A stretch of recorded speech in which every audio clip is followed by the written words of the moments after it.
Good evening to the President of my country, my place of birth, my land of hope, my motherland, the country that I so much love, the country I used to be proud to say is mine, the country I look forward to, that my sweat, my labor as a mother would surely reap. The President of this country stands several times to address us, we citizens. Most times we don't understand what you say, but for benefit of that, I'm going to go ahead to ensure that this conversation is printed on all pages of newspaper, so that if the President cannot, I'll drop. Saying for the benefit of that, I'm going to ensure that this conversation is also printed in pages of newspaper, so that if the President cannot understand my words, you would be able to read clearly. Mr. President, you are the Commander-in-Chief of the Armed Forces of the Federal Republic of Nigeria, but you have failed to protect me and my family. You are the father of the nation. You have failed to show sympathy and emotions and concerns where necessary.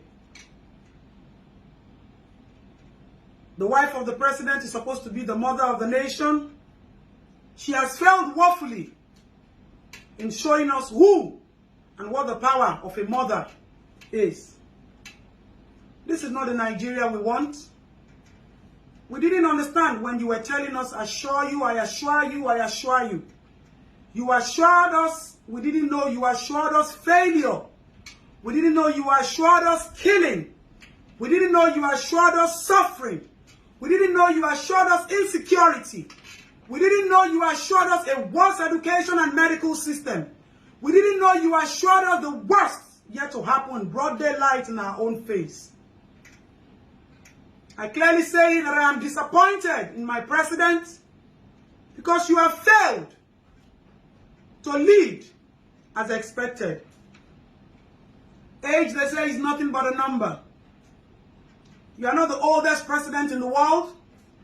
The President of Malaysia is far older than the President of this country, whether right or wrong age. But the President of Malaysia does not run helter-skelter looking for medical attention in the name of family doctor. He has built his country. He has built his medical system. He has built insurance. He has built security and safety for his citizens, and he also benefits from it.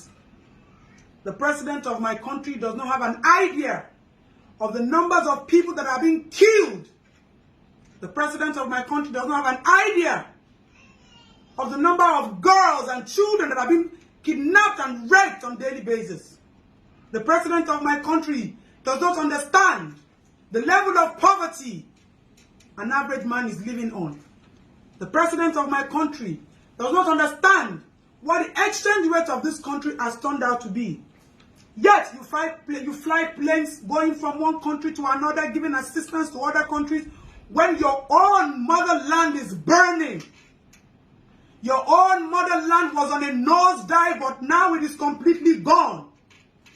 What do we have left? Nothing.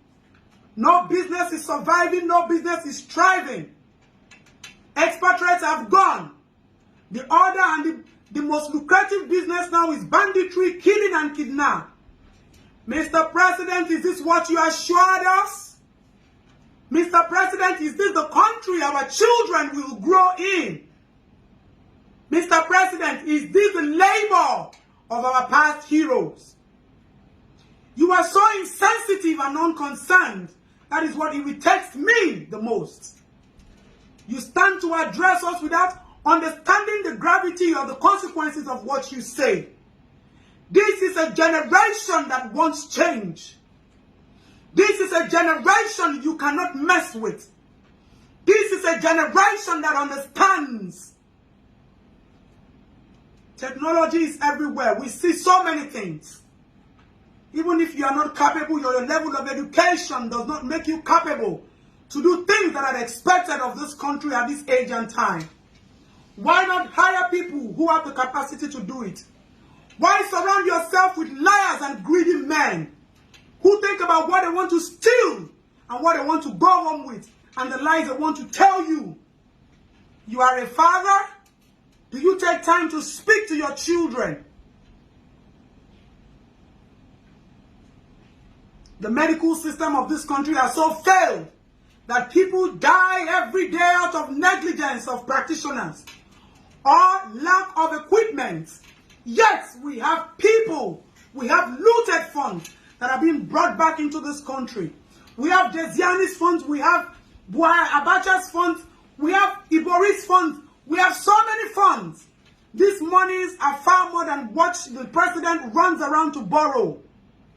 How do you intend to pay these debts?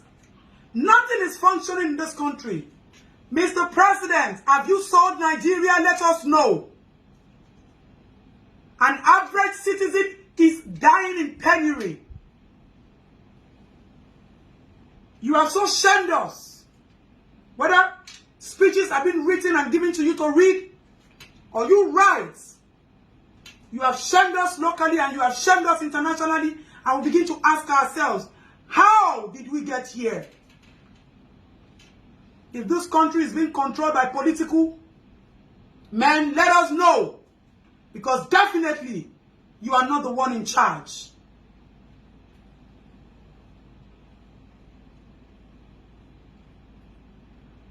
We no longer have international respect. The people who have made Nigeria proud are the people who still believe in the strength of motherland. An average young child in Nigeria has taken his destiny back in his hands. Now our youths begin to do all sorts just to earn a living. Politicians live luxurious lives. And we, our monies and taxpayers are being spent. We finance this country. Every avenue tax is being laid, extortions are being made from the port to every corner of this country. How long do you want to continue to kill us morally? The president, how long do you want to continue to kill us financially? How long do you want to continue to kill us psychologically? It is not by force to rule. How much do you want? We can pay you so you can live. And let's build a new Nigeria for our children. Enough of the killing during the EndSARS we have not forgotten. What is even happening now is worse than what happened in EndSARS. Who are we? Are we still Nigeria? Are we still Nigerians? We don't even know anymore. But you sit in the power. You sit in your office. That office should be called the office of shame. If the chief security officer of the Federal Republic of Nigeria can say they do not have enough ammunition to protect its citizens, what are you doing with our monies? What are you doing with the borrowed funds? Mr. President, I will drop my address and my full information so that if you want to arrest me or I'm going down for this, so be it. One thing I want to assure you, our politicians and our present leaders and the liars surrounding them, this change will come. This change is near. This change is going to happen. There is nothing left. You people have showed your level of cowardice. You have showed your level of wickedness. You have showed your level of insensitivity from head to toe. But we know what we want for Nigeria. We know what we hope for our motherland. The labor of our past heroes saved us.